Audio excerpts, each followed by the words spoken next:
ರಾತ್ರಿ ಹೊತ್ತು ಇಚ್ಚಿಂಗ್ ಶುರು ಆಗುತ್ತೆ.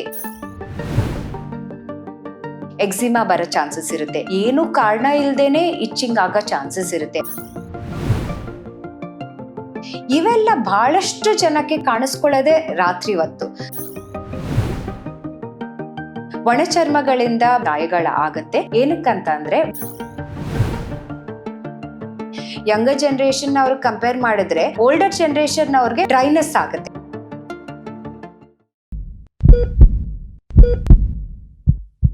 ನಮಸ್ಕಾರ ಎಲ್ಲರಿಗೂ. ನಾನು doctor Seema Srinivasa, consultant dermatologist and cosmetologist. ಬಹಳ ಜನಕ್ಕೆ ರಾತ್ರಿ ಹೊತ್ತು ಇಚ್ಚಿಂಗ್ ಶುರು ಆಗುತ್ತೆ. ಏನಕಂದ್ರೆ ಬೆಳಿಗ್ಗೆ ಹೊತ್ತೆಲ್ಲ ನಾವು ಕೆಲಸಗಳು ಮಾಡ್ತಿರ್ತೀವಿ, ಆವಾಗ ನಮ್ಮ ಮನಸ್ಸು ಅಥವಾ ನಮ್ಮ ಜ್ಞಾನ ಆ ಕಡೆಗೆ ಹೋಗಲ್ಲ. ರಾತ್ರಿ ಎಲ್ಲ ಕೆಲಸ ಮುಗಿಸಿ ಮಲಗಿದಾಗ ಸ್ವಲ್ಪ ಇಚ್ಚಿಂಗು ಅಥವಾ ನರ್ವ್ ಸ್ಟಿಮ್ಯುಲೇಷನ್ ಜಾಸ್ತಿ ಆಗೋ ಚಾನ್ಸಸ್ ಇರುತ್ತೆ. ಆವಾಗ ನಾವು ಅದಕ್ಕಂತಾನೆ ಬೇರೆ ಮೆಡಿಕೇಶನ್ಸ್ ಬರುತ್ತೆ. ಮಾಯಿಶ್ಚರೈಸಿಂಗ್ ಹಚ್ಚೋದು ಹೇಳ್ಕೊಡ್ಬೇಕು, ಎಸ್ಪೆಷಲಿ ನಿದ್ದೆ ಮಾಡಕ್ ಮುಂಚೆ. ಮತ್ತೆ ರಾತ್ರಿ ಹೊತ್ತು ಒಬ್ಬೊಬ್ರಿಗೆ ಅಭ್ಯಾಸ ಇರುತ್ತೆ ಬೆಳಿಗ್ಗೆ ಹೊತ್ತು ಸ್ನಾನ ಮಾಡಿ ರಾತ್ರಿ ಹೊತ್ತು ಸ್ನಾನ ಮಾಡೋದು, ಅದನ್ನೆಲ್ಲ ನಾವು ಕಮ್ಮಿ ಮಾಡಕ್ ಹೇಳ್ಕೊಡ್ಬೇಕು. ಸೊ ಸ್ವಲ್ಪ ಗೈಡ್ ಮಾಡಿದ್ರೆ ರಾತ್ರಿ ಇಚ್ಚಿಂಗ್ ಕಮ್ಮಿ ಆಗೋ ಚಾನ್ಸಸ್ ಇರುತ್ತೆ.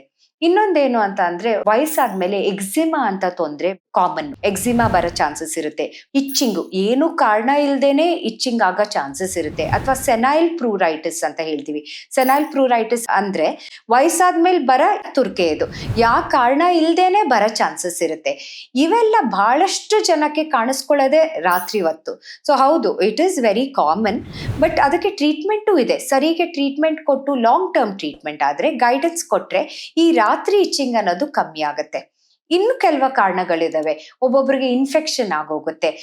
ಸರಿಗೆ ಸ್ನಾನ ಮಾಡ್ದೇನೆ ಅಥವಾ ಮನೆಯಲ್ಲಿ ತುಂಬಾ ಪೆಟ್ಸ್ ಇದ್ರೆ ಸ್ಕೇಬೀಸ್ ಅಥವಾ ಕಜ್ಜಿ ಅಂತ ಏನ್ ಹೇಳ್ತೀವಿ, ಆ ಇನ್ಫೆಕ್ಷನ್ ಬರೋ ಚಾನ್ಸಸ್ ಇರುತ್ತೆ. ಅವುಗಳು ರಾತ್ರಿ ಹೊತ್ತೇ ಜಾಸ್ತಿ ಸ್ಟಿಮ್ಯುಲೇಟ್ ಆಗೋದು. ಇನ್ನೊಂದು ಫಂಗಲ್ ಇನ್ಫೆಕ್ಷನ್ಗಳು. ಒಂದ್ ವಯಸ್ಸಾದ್ಮೇಲೆ ಬಹಳ ಜನಕ್ಕೆ ಸ್ನಾನ ಮಾಡೋ ಅಭ್ಯಾಸ ಇರಲ್ಲ, ಚಳಿಗಂತ ಸ್ನಾನ ಮಾಡಲ್ಲ, ಅಥವಾ ವಾಟ್ ಎವರ್ ರೀಸನ್ ಇಂದ ಸ್ನಾನ ಕಮ್ಮಿ ಮಾಡಿದ್ರೆ ಅಥವಾ ಪರ್ಸನಲ್ ಹೈಜೀನ್ ಅಂತ ಏನ್ ಹೇಳ್ತೀವಿ ಅದನ್ನ ಕಮ್ಮಿ ಮಾಡ್ಕೊಂಡು ಹೋದ್ರೆ ಇನ್ಫೆಕ್ಷನ್ಗಳು, fungal infection, scabies infection, bacterial ಇನ್ಫೆಕ್ಷನ್ಗಳೆಲ್ಲ ಜಾಸ್ತಿ ಆಗುತ್ತೆ.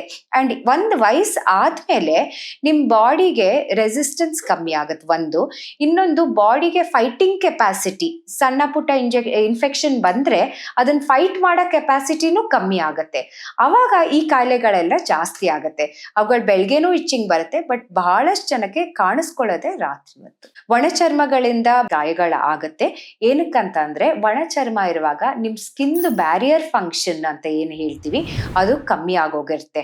ಅಂಡ್ ಜಾಸ್ತಿ ಜನಕ್ಕೆ ಟ್ರಾನ್ಸ್ ಎಪಿಡರ್ಮಲ್ ವಾಟರ್ ಲಾಸ್ ಅಂತಾನೂ ಕೂಡ ಹೇಳ್ತೀವಿ. ಅಂದ್ರೆ ಒಳಗಿಂದ ಮಾಯಿಶ್ಚರ್ ಬಹಳಷ್ಟು ಬೇಗ ಲಾಸ್ ಆಗುತ್ತೆ than as compared to younger people. ಅಂದ್ರೆ ಯಂಗರ್ ಜನರೇಷನ್ ಅವ್ರಿಗೆ ಕಂಪೇರ್ ಮಾಡಿದ್ರೆ ಓಲ್ಡರ್ ಜನರೇಷನ್ ಅವ್ರಿಗೆ ಡ್ರೈನೆಸ್ ಆಗುತ್ತೆ ಅಥವಾ ಒಣಚರ್ಮ ಆಗುತ್ತೆ. ಆತರ ಆದಾಗ ಇನ್ಫೆಕ್ಷನ್ ಬಹಳ ಬೇಗ ಎಂಟರ್ ಆಗುತ್ತೆ ಬಾಡಿ ಒಳಗೆ.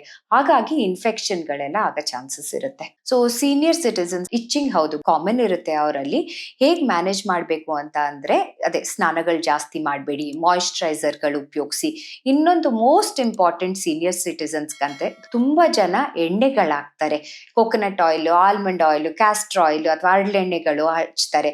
ಬಾತ್ರೂಮ್ ಅಲ್ಲೇ ಇಟ್ಕೊಂಡು ಹಚ್ತಾರೆ ಅಥವಾ ನೀರಲ್ಲಿ ಮಿಕ್ಸ್ ಮಾಡಿಬಿಟ್ಟು ಹಚ್ತಾರೆ. ಅದು ಒಂಥರ ಇದು ಮಾಯಿಶ್ಚರೈಸ್ ಮಾಡುತ್ತೆ ಅಂತ ಅನ್ಕೊಂಡು.